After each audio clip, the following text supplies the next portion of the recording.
Welcome to கண்ணாடி part அரசன் soaps மற்றும் ஸ்ரீகுமரன் தங்க மாளிகை. இன்னைக்கு வீட்டு விட்டு வெளியே போறவங்க திரும்பி வீட்டுக்கு வருவாங்களா அப்படிங்கிறது நிச்சயம் இல்லை. அந்த அளவுக்கு வெளி உலகம் அவ்வளோ மோசமா இருக்கு, அவ்வளோ பாதுகாப்பு இல்லாம இருக்கு.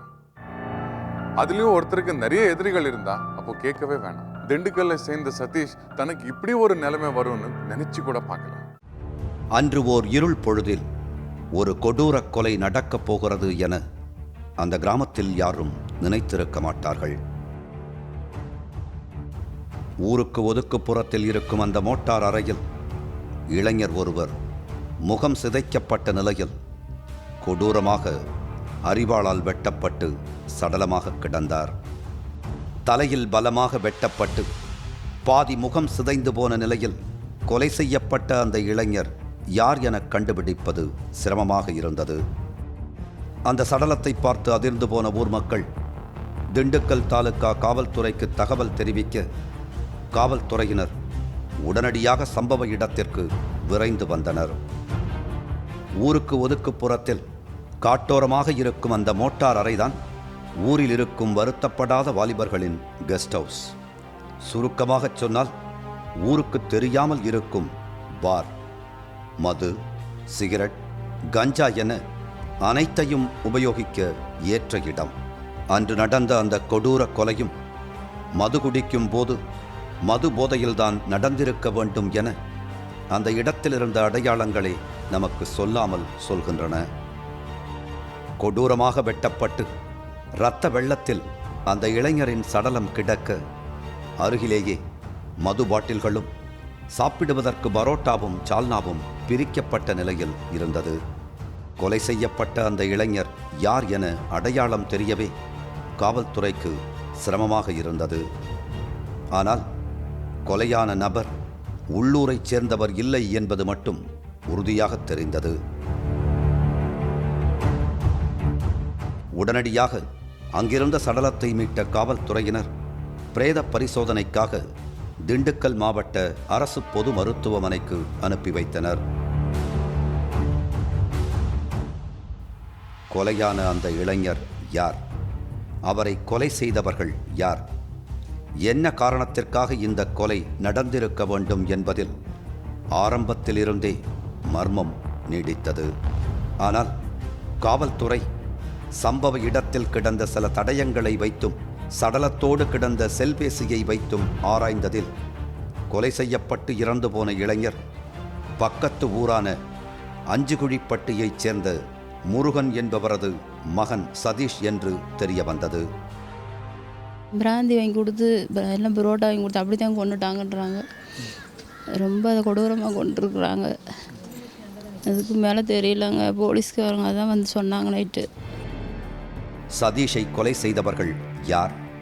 எந்த நோக்கத்திற்காக இந்த கொலை நடந்திருக்க வேண்டும் என்பது முதலில் காவல்துறைக்கு மட்டுமல்ல, சதீஷ் வீட்டினருக்கே புரியாத புதிராகத்தான் இருந்தது. நேற்று காலையில் வேலைக்கு போயிட்டு வர்றதா தான் போனார். அப்புறம் சாயந்தரம் ஒரு 7 மணிக்கு வந்து ஸ்டேஷன்லேருந்து ஃபோன் பண்ணாங்க. இந்த மாதிரி உங்கள் பையன் இந்த ஒரு இடத்த சொல்லி அங்கே வந்து மர்டர் ஆகிருக்கிறாரு அப்படின்னு. இப்போ யார் அவங்க என்ன விவரம், அவங்களுக்கு என் பையனுக்கு என்ன பழக்கம் அப்படிங்கிற எந்த விவரமும் எங்களுக்கு தெரியலைங்க. 30 வயது சதீஷ் BCA வரை படித்திருக்கிறார். கல்லூரி படிப்பை முடித்த சதீஷ் பின்னர் தான் படித்த அதே கல்லூரியில் லேப் டெக்னீஷியனாக வேலைக்கு சேர்ந்திருக்கிறார். அஞ்சுகுழிப்பட்டி கிராமத்திற்கு வெளியேதான் சதீஷ் என்ற பெயர். சொந்த ஊருக்குள் சதீஷை கார்த்தி என்றுதான் அழைப்பார்களாம். கார்த்தி என்றாலே ஊருக்குள் படித்த பொறுப்பான அமைதியான பையன் என்றே சொல்கிறார்கள். நேற்று காலையில் போகையில் தான் பார்த்தோம். வெள்ளையில் கட்டப்பட்ட சட்டை, கருப்பு கோடு போட்ட சட்டை, சந்தன கலர் பேண்ட் போட்டு போச்சு. போகையில் தான் பார்த்தோம். சாயந்தரம் ஆனால் 6:30 போல் வெட்டிவிட்டாங்கன்னு சொல்லி எங்களுக்கு செய்தி. ஒரு போலீஸ்காரர் வந்து வீட்டில் வந்து சொன்னார், இந்த மாதிரி இன்னருக்கு சதீஷை வெட்டிவிட்டாங்க அப்படின்னு. ஆனால் சதீஷ்னு எங்கள் முக்கால்வாசி பேத்துக்கு தெரியாது. அந்த பையன் பேர் கார்த்தினி தான் நாங்கள் கூப்பிடுவோம். தலையை கீழே போட்டுட்டு காலேஜ் போவையா பள்ளியோடம் போவையா அந்த பையன் வாட்டுக்கு வரும். வந்தோடனே வீட்டை விட்டு வெளியேறாது. அந்த உட்காந்து அந்த வாசப்பில் தான் உட்காருவா பையன். மற்ற கெட்ட பழக்கம் சேர்வை இதெல்லாம் கிடையாது. காலையில் 7:30 மணிக்கு கல்லூரிக்கு கிளம்பும் சதீஷ் மீண்டும் இரவு 7:30 மணிக்கு தான் வீடு திரும்புவாராம். வீட்டிற்கு ஒரே மகனான சதீஷ் மிகவும் பொறுப்பாக தாய் தந்தையருக்கு உதவியான மகனாகவே இருந்து வந்திருக்கிறார். அவன் வந்து பிஎஸ்சி வரைக்கும் ஜிடிஎன் காலேஜில் படித்தான். இப்போ அங்கே வந்து கிளர்க்கு வேலை பார்த்துக்கிட்டு இருக்கான். எந்த பிரச்சனையும் அவன் மேலே இந்த ஊரை பற்றி யார்கிட்ட நீங்கள் என்ன இடத்துல யார்கிட்டமும் கேளுங்க, எந்த கம்ப்ளைண்ட் கிடையாது. தலை குனிஞ்சா விட மாட்டான். அவ்வளோ மரியாதை எல்லாருக்கும் கொடுப்பான். பப்ளிக், லேடிஸ், ஜென்ஸ் எல்லாத்துக்கும் மரியாதை கொடுப்பான். ரொம்ப தங்கமான பையன். சதீஷின் தந்தை முருகனும் ஒரு பொறுப்பான தந்தையாக 3 ஆண்டுகளுக்கு முன் சதீஷுக்கு பொருத்தமான ஒரு பெண்ணை பார்த்து திருமணம் செய்ய வேண்டும் என முடிவெடுத்திருக்கிறார். அதன்படி பொன்னுலட்சுமிக்கும் சதீஷுக்கும் பெரியவர்கள் நிச்சயித்தபடி திருமணமும் சீரும் சிறப்புமாக நடந்திருக்கிறது. கல்யாணம் பண்ணி வச்சா நல்லாத்தான் இருந்த பையன். இப்போ டென்ஷனில் நல்லாத்தான் அதுகளும் பிரச்சனை, எந்த பிரச்சனையும் இது வரைக்கும் இல்லை. கடந்த 3 ஆண்டுகளாக சதீஷுக்கும் பொன்னுலட்சுமிக்கும் இல்லற வாழ்க்கை மகிழ்ச்சியாகவே இருந்திருக்கிறது. அதற்கு அடையாளமாக ஓர் அழகிய பெண் குழந்தையும் அவர்களுக்கு பிறந்திருக்கிறது. தாய், தந்தை, மனைவி, குழந்தை என்று மகிழ்ச்சியாக போய்க் கொண்டிருந்த சதீஷின் வாழ்க்கையில் இவ்வளவு கொடூரமாக கொலை செய்யும் அளவுக்கு அவருக்கு எதிரிகள் இருக்க வாய்ப்பில்லை என்றுதான் அனைவரும் நம்பிக்கொண்டிருந்தார்கள். ஏன் இப்படி நடந்துச்சு, என்ன நடந்துச்சுன்னு விவரம் தெரில. இப்போ செய்தி பேப்பர் பார்க்கையில் தான் தெரியுது. ஒரு சில இதெல்லாம் போடுறாங்க. அது என்ன ரீசன் என்னன்னு இன்னும் எங்களுக்கு முழுமையாக தெரியல. சம்பவம் நடப்பதற்கு சில நாட்களுக்கு முன் சதீஷ் மிக சோகமாக இருந்திருக்கிறார். தன் மனதிற்குள் இருக்கும் கவலையை, அச்சத்தை யாரிடம் சொல்வது என தெரியாமல் தவித்திருக்கிறார். தன் கணவனை அப்படி பார்த்ததும் என்ன பிரச்சனை என்று பொன்னுலட்சுமி சதீஷிடம் கேட்டிருக்கிறார். அதற்கு சதீஷ் தனது செல்போன் தொலைந்து விட்டது, அதுதான் கவலையாக இருக்கிறது என்று சமாளித்திருக்கிறார். நீ நல்லாதையும் பார்த்துக்கிட்டாங்க, வேறு எந்த பிரச்சனையும் எங்களுக்குள்ளே இல்லை. ஆனால் 2 மாதத்துக்கு முன்னாடி மொபைல் தொலைஞ்சிருச்சுன்னு சொன்னாங்க. அன்றைக்கி ரொம்ப சோகமாகவே இருந்தாங்க. என்னாச்சுன்னு கேட்டேன். மொபைல் தொலைஞ்சிருச்சுன்னு மட்டும்தான் சொன்னாங்க. ஆனால் உண்மையில் சதீஷின் செல்போன் தொலையவில்லை. ஒரு கும்பல் சதீஷை வழிமறித்து செல்போனை பிடுங்கியிருக்கிறது. சதீஷிற்கும் அவர்களுக்கும் இடையே ஒரு பிரச்சனை ஓடிக்கொண்டிருந்திருக்கிறது. அது என்ன பிரச்சனை என்று அப்போது யாருக்குமே தெரியவில்லை. சதீஷ் எவ்வளவு கெஞ்சி கேட்டும் அவர்கள் செல்போனை தரவில்லை. மொபைல்லாம் கொடுக்க முடியாது, இவங்களும் எனக்கு மொபைல் வேணும்னு கேட்டிருக்காங்க, கொடுங்க அப்படின்ட்டு. கொடுக்க முடியாதுன்னு சொல்லவும், சரி மொபைலை நீங்கள் வச்சுக்கோங்க, என்னை டார்ச்சர் பண்ணாதீங்க, எனக்கு இனிமேல் ஃபோன் பண்ணாதீங்க, நானும் உங்களை எதுவும் கேட்க மாட்டேன் அப்படின்னு சொல்லிட்டாங்க. அந்த பிரச்சனை அதோடு முடிஞ்சது. அதன் பிறகு சதீஷ் வீட்டில் தான் வேறு வேலைக்கு செல்லப் போவதாகவும் கல்லூரியிலிருந்து வேலையை விட்டு நிற்கப் போவதாகவும் சொல்லியிருக்கிறார். ஆனால் சதீஷ் மீது கல்லூரி நிர்வாகம் நடவடிக்கை எடுத்ததும் கல்லூரி நிர்வாகம் ஏன் நடவடிக்கை எடுத்தது என்ற விவரமோ சதீஷின் மனைவிக்கோ அவரது வீட்டிற்கோ தெரியாது. காலேஜ் போயிட்டு வருவாங்க, நல்லா பேசுவாங்க. ஆனால் அந்த 4 நாளாக சரியாகவே பேசுகிறது இல்லை என்கிட்ட. எதுக்கு இப்படி இருக்கீங்க அப்படின்னதுக்கு வேறு வேலைக்கு போகணும், வேறு இந்த வேலை வேணாம், காலேஜில் முதல் ஒர்க் பண்ணாங்க, இந்த வேலைக்கு வேண்டாம், நான் வேறு வேலைக்கு போகிறேன் அப்படி சொன்னாங்க. சரின்ட்டு நேற்று தான் ரெஸ்யூம்லாம் கொடுத்துட்டேன்லாம் ஃபோன் பண்ணி பேசினாங்க. ரெஸ்யூம்லாம் அந்த மாதிரி கொடுத்தாச்சு அப்படின்ட்டு. சரி வீட்டுக்கு வந்துடுவாங்கன்னு பார்த்துக்கணும். அதில் வீட்டில் கடைசி இந்த ஒரு 3-4 நாளாக வேலைக்கு போகல, அவங்க வேணான்ட்டாங்களாம். இன்னும் சம்பளம் பத்தலன்ட்டு வேறு பக்கம் வேலை ட்ரை பண்ணிட்டு வரேன், போய் கேட்டுட்டு வரேன்ட்டு போனவன் தான். சதீஷின் செல்பேசி அழைப்புகளை ஆராய்ந்த காவல்துறையினர் பெரியபள்ளப்பட்டியைச் சேர்ந்த பிரவீன்குமார், பார்த்திபன் என்ற இருவரையும் சந்தேகத்தின் அடிப்படையில் பிடித்து விசாரித்திருக்கின்றனர். சம்பவம் நடந்த அன்று இரவு பிரவீன் தான் சதீஷை மது அருந்த அழைத்துச் சென்றிருக்கிறார். ஆனால் கொலையை பற்றி எதுவும் தெரியாது என சாதித்திருக்கிறார்கள் பிரவீனும் பார்த்திபனும். பைக்கில் கூப்பிட்டு போயிருக்கிறாங்க நேற்று 2 பேர். கூப்பிட்டு போய் இந்த மாதிரி ட்ரிங்க்ஸ் வாங்கி கொடுத்து. காவல்துறையின் கிடுக்குப்பிடி விசாரணையில் முன்னுக்கு பின் முரணாக உளறியவர்கள் கடைசியில் வேறு வழியின்றி சதீஷை கொலை செய்ததை பிரவீனும் பார்த்திபனும் ஒத்துக்கொண்டிருக்கின்றனர். சதீஷை கொலை செய்ய பிரவீன் சொன்ன காரணம்தான் ஊரையே அதிர வைத்தது. சதீஷ் பிரவீன்குமாரும் நெருங்கிய நண்பர்களாக இருந்திருக்காங்க. அதனால்தான் வா சாப்பிடலான்னு பிரவீன்குமார் சொன்னதும் சதீஷ் எந்த தயக்கமும் இல்லாம அவரோட கிளம்பி போயிட்டார். ஆனா மனைவியை அபகரிச்ச கோபம் பிரவீன்குமாரோட மனசுல இருந்ததை சதீஷ் கவனிக்க தவறிட்டார். பிரவீன்குமாரோடைய மனைவி செல்லாய் கரகாட்டம் ஆடுறவங்க. அவங்க கரகாட்டத்துல கை தேர்ந்தவங்க. அவங்களோட ஆட்டத்துல மயங்கி கிடந்தவங்க நிறைய பேர். இந்த சமயத்துல தான் செல்லாய்க்கும் பிரவீன்குமாரோடைய நண்பர் சதீஷுக்கும் நெருக்கமான பழக்கம் ஏற்பட்டிருக்கு. இதை பிரவீன்குமார் கண்டுபிடிச்ச பிறகுதான் பயங்கரமான பிரச்சனை ஆரம்பமாயிருக்கு. பிரவீன்குமார் ஒரு தப்பாட்ட கலைஞர்.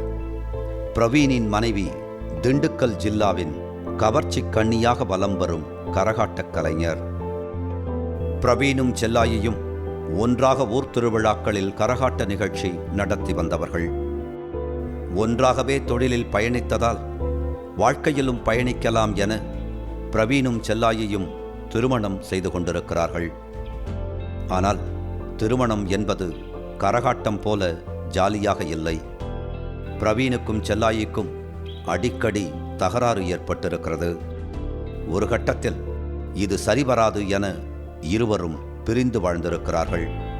என்றாவது ஒரு நாள் தன் மனைவி தன்னிடம் வந்துவிடுவார் என்று பிரவீன் காத்திருந்த போதுதான் சதீஷ் செல்லாயி வாழ்க்கையில் நுழைந்திருக்கிறார். 3 வருஷமாக ஒரு பிள்ளையோட வந்துட்டாங்க, நாங்கள் வரக்கூடாது இன்னும், அதனால் அடிச்சு விட்டாங்க. இன்னும் பிராந்தி வாங்கி கொடுத்தாங்க, சாப்பிட்டான். சாப்பிட்டு கத்தியால் வெட்டிட்டாங்க. வெட்டி குத்தியிருக்காங்கன்னாங்க. அதுக்கு மேலே தெரியல. செல்லாயிக்கு கரகாட்டம் என்பது வருடம் முழுவதும் கிடைக்காது. ஊர்களில் கோவில் திருவிழாக்கள் நடக்கும் மாதங்களில் கிடைக்கும் வாய்ப்புகள்தான். அந்த வருமானம் மட்டுமே வாழ்க்கையை நடத்த செல்லாயி மட்டுமல்ல, செல்லாயி போன்ற கலைஞர்களுக்கும் போதாதுதான். அதனால் தனது குடும்பத்தையும் வாழ்க்கையையும் நடத்த வருமானத்திற்காக ஒரு தனியார் கல்லூரியில் செல்லாயி பணிக்குச் சேர்ந்திருக்கிறார். அதே கல்லூரியில்தான் சதீஷ் லேப் டெக்னீஷியனாக பணியாற்றி வந்திருக்கிறார். செல்லாயியின் கரகாட்டத்தை பார்த்து இளசு முதல் பெருசு வரை கிறங்காத ஆட்களே திண்டுக்கல்லில் இல்லை எனலாம். செல்லாயியின் ரசிகர் கூட்டத்தில் சதீஷும் ஒருவர். கும்பிடப் போன தெய்வம் குறுக்க வந்தது போல ஆண்டுக்கு ஒருமுறை திருவிழாக்களில் நடக்கும் கரகாட்டத்தில் பார்த்து ரசிக்கும் கனவு கண்ணியான செல்லாயி தான் இருக்கும் இடத்திலேயே பணிக்கு வந்தால் சதீஷ் சும்மா இருப்பாரா? ஏற்கனவே செல்லாயியின் அழகில் மயங்கி போயிருந்த சதீஷ் அவரை கண்டதும் தனது காதல் கடமையை செய்ய தயாரானார். அங்கே விசாரித்ததில் அவங்க வேறு மாதிரி சொல்கிறாங்க. ஆனால் ஒரு மாதிரி ஒரு பொண்ணோட தொடர்பு இருந்துச்சு, அதனால தான் இந்த மாதிரி பண்ணிட்டாங்க வச்சுட்டாங்கன்னு சொல்லி. அது உண்மையா பொய்யான்னு அவங்க விசாரித்தா தான் தெரியும். கணவனை பிரிந்திருந்த செல்லாயிக்கும் தன் அழகை ஆராதிக்கும் ஒரு ரசிகர் கிடைத்தவுடன் பிடித்து கொண்டார். தன்னுடைய வீட்டிலும் கிராமத்திலும் குனிந்த தலை நிமிராமல் நடக்கும் சதீஷ் பின்னால் இப்படி மொத்தமாக தலைகுனியும்படி இப்படி ஒரு வேலையை செய்வார் என யாரும் நினைக்கவில்லை. 2 வயசு புள்ள இருக்குது. எல்லாம் சந்தோஷமாக இருப்பாங்க. காலையில் 7:30க்கு போக பையன், சாயந்தரம் 7:30க்கு தான் வீட்டுக்கு வருவ பையன். வந்தால் என்னங்கக்கான்னு இங்கே நான் வந்து கேட்டு, என் மைங்களும் கல்யாணம் பண்ணி 3 வருஷம் ஆகுது. கோயம்புத்தூர் போய் அங்கே தான் இருக்கேன். 24 மணி நேரமும் ஃபோன் பண்ணி என்கிட்ட வந்து அப்படியே இல்லைனாலும் அக்கா அவங்க நல்லா இருக்காங்களா என்ன ஏதுன்னு. எனக்கு ப்ரெஷரு இதுகள்லாம் இருந்துச்சு. எனக்கு வந்து அவங்க கூட பிறந்த தம்பியாக நினச்சி வந்து என் பிள்ளை மாதிரி வந்து எனக்கு பார்த்து எல்லாமே ஆஸ்பத்திரியிலலாம் பார்த்தேன் வச்சேன். அவனுக்கு இப்படி ஒரு அபகேடு நடக்கும்னு தெரியாது. எந்த பிள்ளையும் ஏறிட்டு கூட பார்த்தது கிடையாது. இந்த ஊருக்குள்ளே இன்னும் விசாரிச்சு பாருங்க. என்ன மாதிரி தகவல் சொல்கிறாங்கன்னா, ஏதோ ஒரு பெண்ணோட தொடர்பில் இருந்திருக்காரு அப்படிங்கிற மாதிரி ஒரு பேப்பரில் போடுறாங்க. அது உண்மையா பொய்யா அப்படிங்கிறது வந்து இது நம்முடைய எங்களுக்கும் தெரில, ஊரில் இருக்கவங்களுக்கு யாருக்கும் தெரில, பக்கத்தில் இருக்க வீட்டில் இருக்கவங்க யாருக்குமே என்னன்னு யாரும் தெரில. அவங்க பாவம் இப்போ தான் கல்யாணம் ஆகி ஒரு 3 வருஷம் இருக்கு. அவங்களுக்கு ஒரு குட்டி பாப்பா ஒன்று இருக்குது அவங்களுக்கு. செல்லாயி மற்றும் சதீஷ் இருவரும் கல்லூரிக்குள்ளேயே வேலைகளுக்கு நடுவே லீலையில் ஈடுபட்டது தெரிந்து போக கல்லூரி நிர்வாகம் இருவர் மீதும் நடவடிக்கை எடுத்திருக்கிறது. அப்போதுதான் சதீஷ் வேறு வேலைக்கு போகப் போவதாக வீட்டில் சொல்லியிருக்கிறார். அதே காலேஜில் தான் வேலை பார்த்துருக்கார். இப்போ 2-3 நாளாக சின்ன பிரச்சனைன்னு சொல்லிட்டு வீட்டில் வந்து திரும்ப வேறு எதாவது ஜாப் சம்பளம் கம்மியாக இருக்குன்னு சொல்லிட்டு வேறு வேலைக்கு போயிடலான்ட்டு ரைட் பண்ணி வெளில வந்துட்டாப்புல. வந்ததில் இந்த 2-3 நாளைக்கு முன்னாடி ஒரு சின்ன பிரச்சனைன்னு சொல்லி போலீஸ்காரங்க வந்து ஃபோன் பண்ணி சொல்லியிருக்காங்க. பிரவீன்குமார் தனது மனைவி செல்லாயியின் செல்போனை எடுத்து பார்த்தபோது அதிர்ந்து போயிருக்கிறார். செல்லாயி சதீஷோடு மணிக்கணக்கில் பேசியிருப்பதும் வாட்ஸ்அப்பில் அந்தரங்க படங்களை பகிர்ந்திருப்பதையும் பார்த்த பிரவீனுக்கு கோபம் தலைக்கேறி இருக்கிறது. உடனே சதீஷை தனது நண்பர்களோடு சேர்ந்து மிரட்டியிருக்கிறார் பிரவீன். அப்போது சதீஷை அடித்ததோடு அவரது செல்போனையும் பறித்திருக்கிறார்கள். ஒரு மாதத்துக்கு முன்னாடி அந்த பையன் வந்து செல்லை அவன்கிட்ட இருந்து பிடுங்கியிருக்காங்க. பிடுங்கிட்டு எங்கள் வீட்டில் எங்கடா செல்லுனதுக்கு செல்லு காணாமல் போச்சு அப்படின்னு தான் சொன்னான். ஆனால் உண்மையிலே நடந்தது என்ன நடந்ததுன்னா, அவங்க ஸ்டேஷனில் சொன்னதை பொறுத்த அளவுக்கு செல்லை ஒரு மாதத்துக்கு முன்னாடி அவங்க தான் பிடுங்கியிருக்காங்க. பிடுங்கிட்டு அதிலேருந்து என்ன பிரச்சனை அப்படின்னு அந்த டார்ச்சர் பண்ணுறது, ஏதாவது பிளாக்மெயில் பண்ணுறது அந்த மாதிரி தான் பண்ணியிருக்கணும். என்னென்ன அதை செல்லை மையப்படுத்தி தான் இந்த பிரச்சனை வந்திருக்கு. சதீஷ் எவ்வளவு கெஞ்சியும் செல்போனை தர மறுத்திருக்கிறார்கள். தலைக்கு வந்தது தலைப்பாகையோடு போனதாக நினைத்து வேறு செல்போன் வாங்கி பயன்படுத்தி வந்திருக்கிறார் சதீஷ்.